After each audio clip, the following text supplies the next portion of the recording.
My sister went to her 18th birthday party with 3 friends where over 120 people RSVP'd, and only the host, his parents and his girlfriend were there.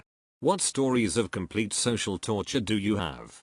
She was telling me about it today, and I couldn't think about anything except how horrible high school people can be. So here's the story. This guy set up a Facebook event for this party at this big hall, and over 120 people RSVP'd. 700 plus invited. So it's not like no one knew about it. Considering the amount of people that would know about it and come, even if they hadn't clicked attending, was that high. This guy booked a massive hall that could cater for such a large event. This cost him around $1,500, which included food, security, etc. Then he decided instead of using an iPod, which would probably get lost stolen on the night, he'd hire a DJ. That cost $400. All of this the host had spent months working his ass off, so he was able to actually afford it and hold the best party ever. Come the night of the party, weeks of preparation, money and organization, this party is expected to go off. My sister heads off to this massive venue, fashionably late as well, and no one else is there. Much to their surprise, it's just an empty hall with lights going on, and a DJ doing his thing. Then she finds the host and asks the normal questions, where is everyone, etc. He is as baffled as my sister was. Not even his best mates had shown up, which was even more surprising. Now this is just the most gut-wrenching part of this whole thing. The host then calls his friends. He asks them, where the hell are you guys? And, obviously on loudspeaker, an uproar of laughter comes from the person speaking, and you can also hear it in the background. He starts crying and everything, absolutely devastated about what has happened. Not only is he out of pocket at least $1,900, and knowing that all your friends possibly organized a boycott for this event. When I was told this story, I couldn't stomach how harsh and horrible people can be. I never even thought this happened, especially on such a large scale as this. TLDR. Host works 4 months to be able to afford expenses for a party which was expected to have over 120 people in attendance. No one actually attended, except for my sister, her friends, the host, his parents and girlfriend. When he called his mates to see when they'd come, they, as well as many other people in the background, just laughed at him and hung up. A socially awkward penguin co-worker sent out invites for his upcoming birthday party via email and Facebook. Had about 30 RSVP yes. He worked in IT, and despite being a bit awkward and a chain smoker, was a pretty all-around awesome guy. He was fired from the company 5 days before the party. I went ahead and went anyways, knowing full well that it was going to be tragic. I get there, and it takes a while to get an answer, because he has fallen asleep. There is no one else there, except for his parents who came in from out of town. He had a cooler full of beers and drinks and a couple of pizzas out. Thing is, I could have just let it suck and ducked out at the first opportunity, but I decided we'd have a go at a good time. Discussed AI, comp sci, and philosophy for about 4 hours while drinking heavily. It was awkward as hell, but everything turned out okay. I regret nothing. For my high school's 5-year anniversary, one enterprising student made a Facebook group and went through the yearbook, adding everyone he could possibly find. About 630 of the roughly 700 students from our graduating class joined the group, and started in on how everyone was doing, where everyone was living, etc. For the actual IRL get-together invite, about 150 people said yes, and 300 or so said maybe. The guy who organized it rented out a private room at a bowling alley, paid for a bartender, and got a ridiculous amount of food and such, as well as having all 4 yearbooks and putting together a DVD of random videos from sporting events, plays, funny skits from the school news, everything. This guy went all out. On the day of the reunion, 5 people came. The guy who organized it and his girlfriend, who wasn't even in our class, myself and a friend, one random person who I recognized but never spoke to, and another guy who actually worked at the bowling alley. Quite possibly the saddest thing I've ever seen. The look of defeat on the guy's face was crushing. I've never felt such vicarious humiliation in my life. We ended up just getting drunk and bowling a few games before the black cloud of shame left everyone silent, and my friend and I left abruptly. And to Alan, if you read this, everyone in our class was an asshole anyway. Sorry bro. On my 21st birthday, I brought a few of my best friends to Six Flags, bought their tickets because they were having a hard time finding work, and spent a day having fun with them. We planned to leave early and go back to my place to celebrate turning 21 with some drinking. But I am driving them back, they get a call and are all invited to the party except for me. So, with the exception of one who just went home, they all had me drop them off and left me to be alone while they went to the party. So, I spent the night drinking alone as a wreck. I now can't stand the thought of celebrating my own birthday. In 4th grade, my military family had just moved again with a small child, so I switched from homeschooling to public school for the first time.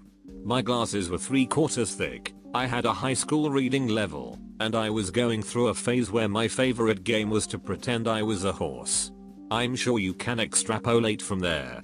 Unfortunately, I blocked that entire year out of my memory, so I don't have any specific tales of torture for you. Sorry. All I can tell you is, I came out of that year with a facial tic and an anxiety-related speech impediment. Kids suck. Speaking of really crappy friends, on my 15th birthday, me and 6 buddies went to a basketball game. About halfway through the game, we all decide that it's time for us to move down and get better seats. We moved down a bit, and we find a row with 6 open seats. Everyone takes their seats, and I am left standing on the steps, without a seat. Without anywhere to sit, I went back to my seat all the way at the top of the stadium. I sat there alone for 2/4 of the game. After the game, my dad had planned on picking me up and taking me home. As I make the lonely walk outside to meet my dad, I see my buddies and I kind of maneuver through the crowd in order for them not to see me. Finally, I see my dad and I tell him what happened, and he tells me about how lonely he would get driving a cab. Understanding how lonely and how miserable I felt, he took me to go get a hot dog at a deli, where we sat for a couple of hours and ate hot dog upon hot dog. To this day, I still have issues knowing who my real friends are, and who are people that just kill time with. TLDR, I got deserted by my friends on my 15th birthday, and then meet up with my dad and ate hot dog upon hot dog. I used to work in the showroom at Chuck E. Cheese's when I was in high school. My primary job was to throw birthday parties. And throw birthday parties I fucking did. I made damn sure that every kid there had the greatest birthday party of all time. I worked the 4th of July one year, and we had just one party that day. I got to work it. The RSVP number was fairly small, like 5 or so, but it was even worse. It was just father and son. Mom and mom's family were proud residents of the state pen in Oklahoma or something. Dad got custody and moved with son to Tennessee, and had his party there. He invited a few friends but none came, so it was just father and son at the birthday table. They weren't very well off, and they bought the bare bones party option. I asked around to all of my co-workers, and threw in about $40 of my own money to make sure they had the best birthday bash ever. It was an hour from close, and nobody was there, so all of the employees started partying with them. We made them 10 pizzas, and the kid got to pick whatever toppings he wanted. We then gave him about 500 tokens. We played and partied for 2 hours, and then put on the show after closing.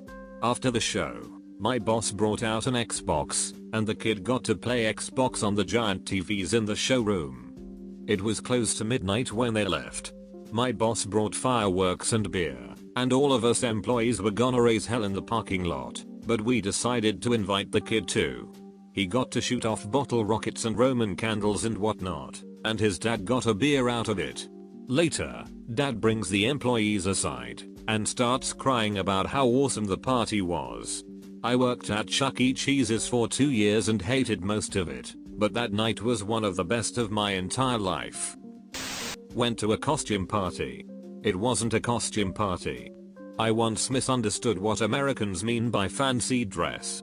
If you put fancy dress on an invite to a party in London, you would expect people to come dressed as superheroes and the like.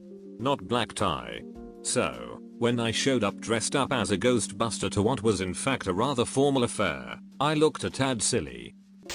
It was my sweet 16. We were really poor, so I never had birthday parties, and on several occasions my family actually forgot it was my birthday. So, for my 16th, I convinced my parents to let me have a party in our family room.